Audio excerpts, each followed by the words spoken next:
Assalamualaikum warahmatullahi wabarakatuh. Madayaw, ug maayong adlaw kaninyong tanan. Magandang araw sa inyo lahat.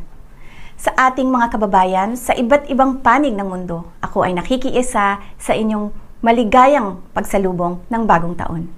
Ang taong 2024 ay sumubok sa ating katatagan at humulma sa atin bilang isang sambayanang naninindigan para sa katarungan at kaunlaran.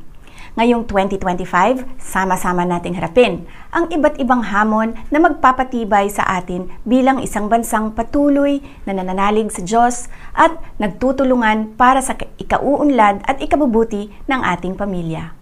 Sa ating pagsalubong sa bagong taon, ako ay nagpapasalamat sa inyong walang sawang pagmamahal sa bayan na ipinamalas ninyo sa inyong pagsusumikap, pagtitiis at pagtsatsagang magkaroon ng mas magandang kinabukasan. Magpabilin ako nga nahiusa kaninyo sa inyong mga pangandoy alang sa kauswagan ug kalinaw. Atong atubangon ang bagong tuig uban ang paglaom nga ang tanan natong mga kalisod ug mga paningkamot sa ngadtong-adtong makahatag og positibong kausaban. Ang lahat ay para sa Diyos, sa bayan at sa bawat pamilyang Pilipino. Happy New Year sa inyong lahat. Syukran.